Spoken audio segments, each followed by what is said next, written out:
I'm pleased to introduce my colleague, Ms. Ginny Balig. Our talk today is an early detection of cerebral palsy. مساء الخير للجميع. حياكم الله في البرزنتيشن الأول، المحاضرة الأولى لنا اللي تتكلم عن الكشف المبكر عن الشلل الدماغي. يسعدني ويسرني أن أقدم زميلتي المعالجة الطبيعية جيني باليغ.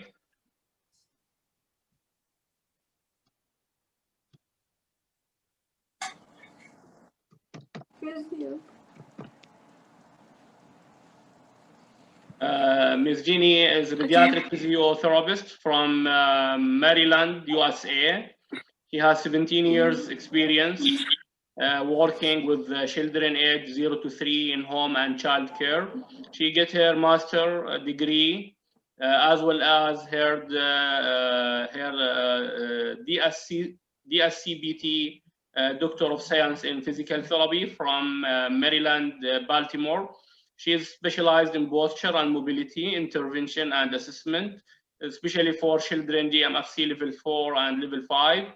She is certified movement assessment, general movement assessment and HINE, as well as trained in routine-based intervention in McMaster and coaching in children and Rush. She has a lot of publication, more than 15 peer review journal articles on standing, gait training, and power mobility. She lead author for American Academy of Cerebral Palsy for Hypotonia Care Pathway. As well, she is incoming chair of American Academy for CB Communication Committee. Her last publication are the case study on child with treated type 1 SMA and the study on weight bearing in various positions in 3 model of standard. So just please welcome with me Ms. Ginny. Just please, I would like to remind about the webinar etiquette. أرجو من جميع الزملاء كتم الصوت. كتابة الأسئلة عن طريق صندوق الدردشة. سيتم تسجيل المحاضرة ونشرها عبر قناة اليوتيوب. وسيتم فتح المايك في آخر 5 دقائق للسؤال والإجابة.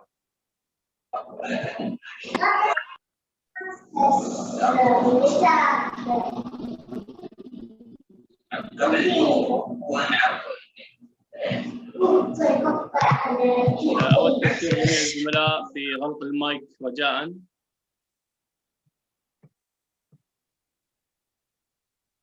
Excellent. So shall we begin? Yes, please, Ms. Ginny. We are here today because there have been so many changes in early detection of cerebral palsy. So we wanted to share with you some exciting new things that are happening in our field. اخترنا أن يكون الموضوع الأول عن الكشف المبكر عن الشلل الدماغي، خاصة أنه طرأ كثير من المستحدثات في هذا الموضوع. We now have some very simple tools that we can all learn in our homes during these times of COVID to be able to identify 90 to 95% of the children who are going to have lifelong sensory and motor impairments at the age of 2 to 9 months of adjusted age. باستخدام تقييم مقننة بإمكاننا الآن اكتشاف 90 إلى 95% من الحالات في معدل عمر ما بين 2 إلى 9 شهور. We have a very nice study from 2006 telling us that about 2 in 500 children in Saudi Arabia have cerebral palsy, and we want to be able to find them right away between age 6 and 12 months to give them the best intervention and help that we can. نسبة الإصابة في الشلل الدماغي هو طفلين لكل 500 طفل مولود حي في المملكة العربية السعودية في إحدى الدراسات. One other thing that makes it so important for us to find these children is that we now know that the definition includes so many more children than it used to. The new definition from Peter Rosenbaum includes all children that have non-progressive disorders. They may be anatomic, like holoprosencephaly or lissencephaly, metabolic, genetic, traumatic, but all of those children that have a brain injury or have a problem in development that happened before their 2nd birthday are now considered falling under the cerebral palsy umbrella. التعريفات الحديثة للشلل الدماغي تعتبر كل مسببات الاضطرابات الحركية والحسية المستمرة فترة حياة الطفل تحدث قبل السنة الثانية من عمره.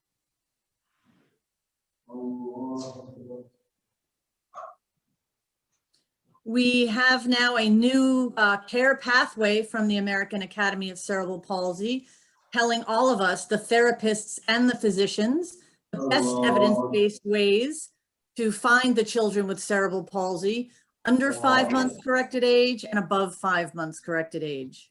لدينا حاليا مسار رعاية جديد من الأكاديمية الأمريكية للشلل الدماغي وطب النمو يساعد الزملاء المعالجين والأطباء في اكتشاف الحالات مبكرا. And I want to put your attention to two of the pieces that physical and occupational therapists have a big role in. The first is if the child is not sitting by their 9th month of adjusted age, they should be referred to a specialist. And in the care pathway, it tells us that if the parent has any concerns at any age, we should start the process of investigation and refer them to a specialist. هناك العلامات معينة يجب على الزملاء المعالجين الطبيعيين والوظيفيين الانتباه لها وتحويل الطفل في حال وجود أحد هذه العلامات للطبيب المختص. العلامة الأولى أولا هي عدم جلوس الطفل، عدم قدرة الطفل على الجلوس في عمر 9 شهور، وهذا هو العمر المعدل في حال كانت الولادة مبكرة. الحالة الثانية والعلامة الثانية هي المخاوف أو الملاحظات من قبل الوالدين التي يمكن أن مشاركتها للمعالجين. So the tools that we want to share with you today are Prechtel's general movement assessment. We use that between 2 and 5 months of adjusted age. And there's one specific component of it called the motor optimality score, and the HINE, the Hammersmith Neurological Infant Exam, which is going to help us look for asymmetries to find the children who have had a stroke. And again, we're looking at children that are not sitting at 9 months, and we're worried about if the parent is concerned. المقاييس التي نرغب بمشاركتكم إياها من خلال هذه المحاضرة، المقياس الأول تقييم الحركة العام، وهو يستخدم عادة للأطفال بين عمر 2 إلى 5 شهور. والمقياس الثاني بما يسمى اختصارا بهاين، وهو يستخدم بين عمر 3 شهور إلى 24 شهر. نبحث عادة من خلال هذه المقاييس لعدم التماثل في حركة الجسم، أو إذا كان الطفل غير قادر على الجلوس في عمر 9 شهور، بالإضافة للمخاوف والملاحظات من الوالدين.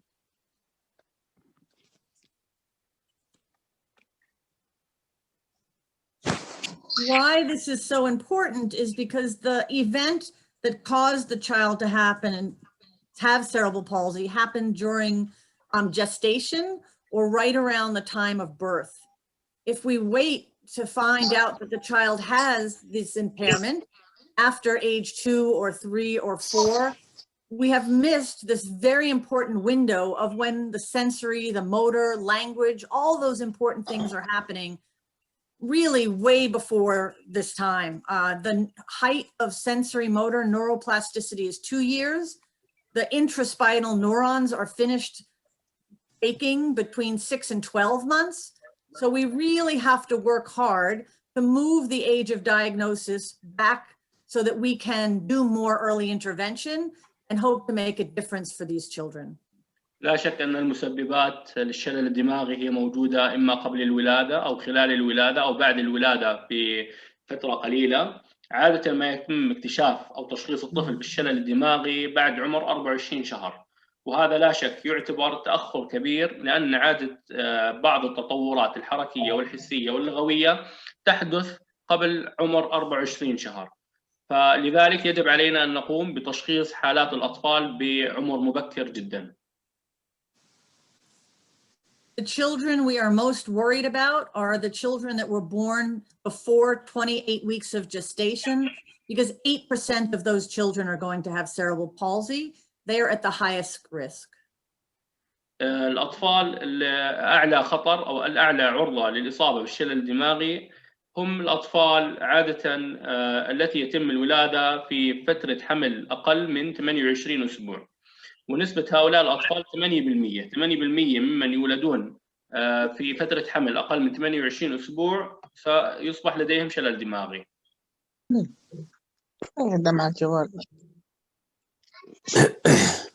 We want to remember that if we are working in the community to find the children with cerebral palsy, only 40% of the babies were in the neonatal intensive care unit. Only 40% of the babies were sick at birth. 60% of the children that will ultimately be diagnosed with cerebral palsy were healthy full-term babies. And those are the ones we really have to even work harder to find. 40% من الأطفال المصابين بالشلل الدماغي سنجدهم عادة في العناية الحثيثة، و60% من هؤلاء الأطفال المصابون بالشلل الدماغي هم أطفال أصحاء بفترة حمل كاملة، هم فقط ينتظرونك لتكتشفهم. So we've made for you a list of the red flags from a couple of different articles to share with the people in your community that are seeing these babies. And we want them to start thinking about making a referral if they're seeing funny things with the mouth, things with the fingers, repetitive kicking without variation, this whole body cramping, if the baby is still fisting, if the head control is not coming in, there's no sitting at 9 months, there's stiffness in the legs, they're only using one hand, or any asymmetry in posture and movement. هناك بعض العلامات الهامة تم تلخيصها، وهي عادة ما تشير إلى أن الطفل مصاب بالشلل الدماغي. منها فتح وإغلاق الفم بشكل متكرر، الركل المتكرر دون تغيير، تقلص الجسم كله في نفس الوقت في وضعية منحنية تجعل الطفل غير مرتاح أو يبكي، قبضة مستمرة على يد الطفل لأكبر من في عمر أكثر من 4 شهور، قبضة مستمرة ليد الطفل كما ذكرنا في عمر أكثر من 4 شهور، تأخر أو ضعف التحكم في الرأس عند الطفل أكبر من 4 شهور، تأخر الجلوس دون دعم عند أو بعد عمر 9 شهور، تصلب أو شد في الساقين بين 6 و12 شهر، عدم تناسق في القوام والحركات.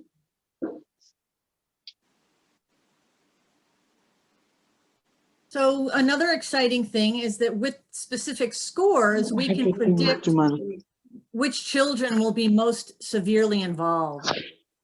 So when you get trained on the gross motor assessment, there's many different levels. You can learn how to do it as a screening tool via an online training that we're going to tell you about, or you can go take the course. It takes about 3.5 days and about $1,000 for the basic course. And then when you take the advanced course is when you learn about the motor optimality score. So it's a very highly trained specific thing. But if the score is under 7, you are most likely to be non-ambulatory in the community. The same with the Heinz score at 9 months. We see that if your score is under 40, you're most likely to be non-ambulatory in the community. باستخدام هذه التقايم بإمكاننا تحديد الأطفال الأشد إصابة في الشلل الدماغي. إذا كان مجموع المعدل في تقييم الحركة العام أقل من 7، فهذا يدل أن هذا الطفل سيكون من الأطفال شديدين الإصابة أو بما يصنف بالدرجة الرابعة والخامسة. باستخدام تقييم هاين إذا كان عدد المجموع أقل من 40، هذا يدل أن الطفل سيكون لديه تحديات كبيرة ويعتبر من التصنيف الرابع والخامس. So this really helps us to specify our early intervention and target what's going to be best for that child. هذا لا شك سيساعدنا أيضا في وضع خطة علاجية مناسبة بناء على هذه الطلبات.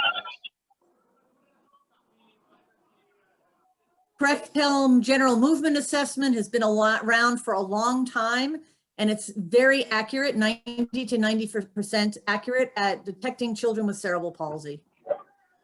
فيما يخص تقييم الحركة العام، يقول المنشئ لهذا التقييم أن الأطفال الذين يعانون من غياب نمط حركات عفوية في عمر شهرين إلى 5 أشهر هم الأعلى احتمالية أن تستمر مدى الحياة لديهم ضعف في القدرات الحسية والحركية. This is a video of a baby in the NICU preterm, and I hope that you can see what we call cramped synchronous movement, where everything goes together. And this is a very bad predictor. The babies that look like this are also at highest risk for developing cerebral palsy. طبعا في الفيديو يظهر هذا الطفل في حركات غير طبيعية، مما قد يدل على إصابته بالشلل الدماغي.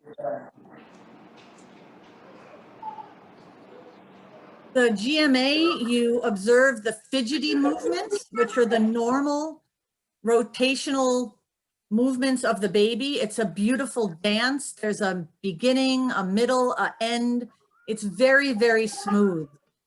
If you were to pretend to be this baby, if you close your eye, well, don't close your eyes, keep your eyes open. But if you were to be inside this baby's body and start moving like this baby, I think it would give you a happy feeling. It's a happy baby who's moving in a very normal way.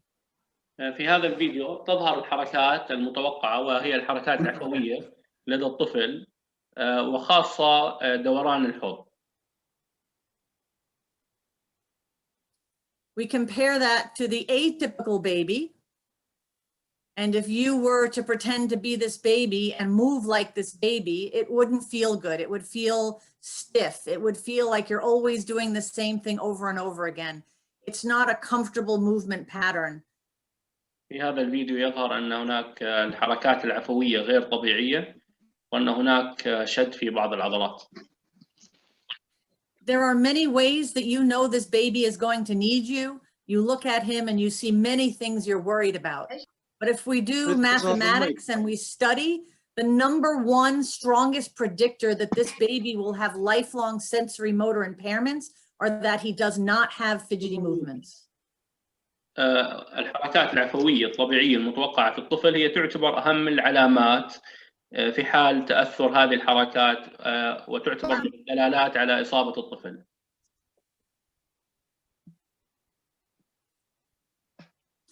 So we know from lots and lots of data that the babies who have cramped synchronous movements in the NICU are in trouble. The babies with absent fidgety movements are in trouble. And again, statistically, 90 to 95% of those babies without fidgety movements will go on to receive the diagnosis of cerebral palsy, and other things as well, like Rett's, like autism, like SMA. بناء على تقييمات والعلامات، بناء العلامات الناتجة عن هذه التقييمات، شفنا سيارة بيان اليوم أنا وعمر. القدرات الحركية. أود تذكير جميع الزملاء رجاء المايك. جيب أبوكم بس ما هو زيه. مايك. جيب بس ما هو جيب، ما أدري شلونه، ولونه رمادي. خير والله طيب. To mute your mic. النيابة العامة توهم.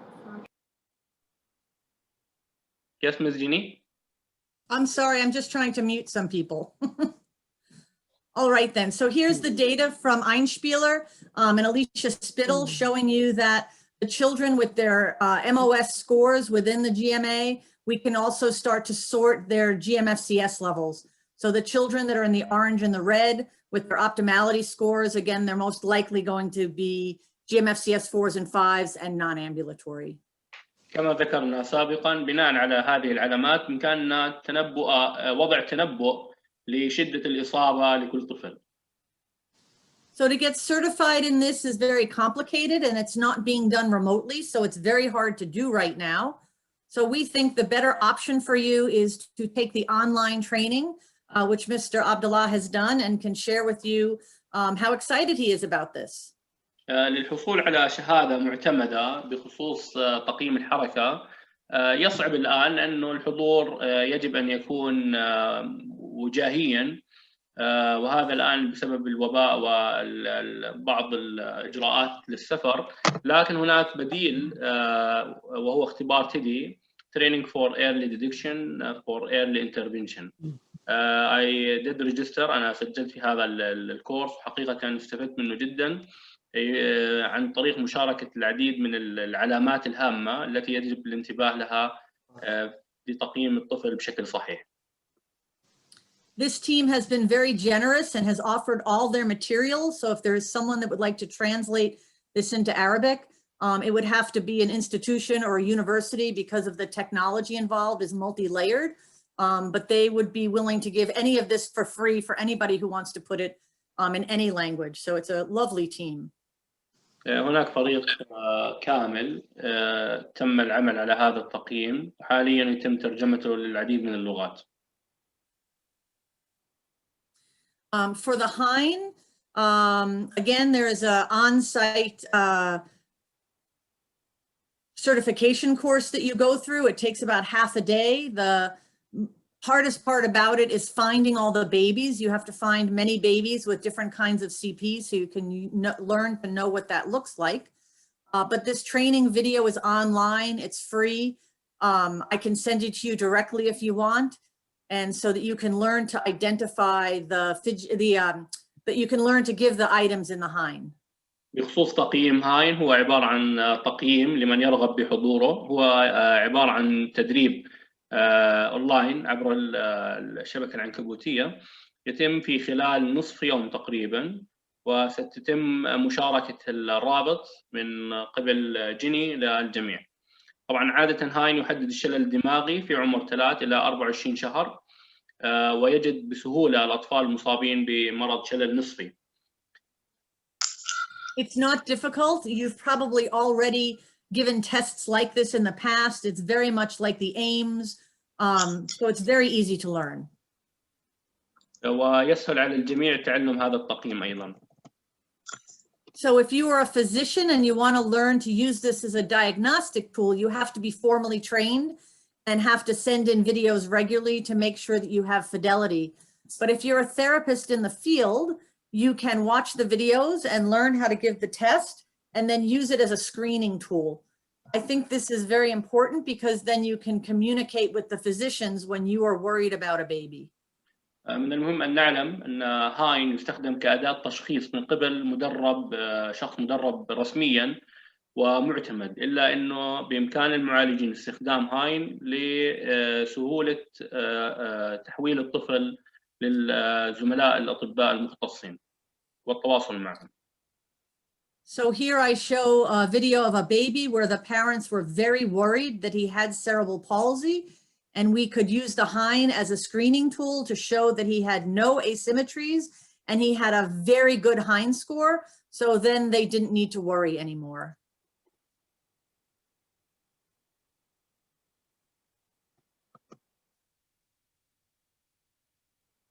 I lost him. Yes, Ms. Ginny. We didn't hear your translation of the last slide. Did you do that? Yeah, it's okay. I was just answering an inquiry on the chat box. Yes, please, Okay. You can continue. Excellent. So when you score the Hein, there is a very nice division between the children that are going to have cerebral palsy and the children that are most likely not. And so there's a very discrete score. So when you score the child, you look at the box, and if the score falls in the red range, you want to refer them to a specialist. And if they fall in the green range, chances are they are not going to end up being diagnosed with cerebral palsy. يساعد تقييم هاين أيضا على التمييز بين الأسباب المرض في حال كان الشلل الدماغي أو في حال بعض الأمراض الناتجة عن إصابة الدماغ. After 9 months, the scores will tell you which GMFCS level the child is most likely to be at age 2. If their score is in the green level, they're most likely to be GMFCS level 1 or 2. If they fall in the yellow, they're most likely to be GMFCS level 3. And if they fall in the red area, they're most likely to be GMFCS level 4 or 5. كما ذكرنا سابقا، يساعد تقييم هاين أيضا على تحديد شدة الإصابة. في حال كان اللون الأحمر فهذا يدل على أن الطفل شديد الإصابة، هو تصنيفه الرابع والخامس في تصنيف GMFC. في حال كان اللون الأصفر هذا يدل على الدرجة الثالثة، والدرجة الأولى والثانية في اللون الأزرق. So in summary, we've given you 2 tools today that can help you detect cerebral palsy before 6 months that you can learn in your home during the time of Corona, and that let you know when you should be referring to a specialist. في خلاصة هذه المحاضرة وفي هذا الوقت الحالي ووقت الوباء والحظر، بإمكاننا جميعا أن نتعلم كيفية اكتشاف الشلل الدماغي قبل عمر 6 شهور وتحويل هذا الطفل بشكل مبكر لتشخيص الحالة.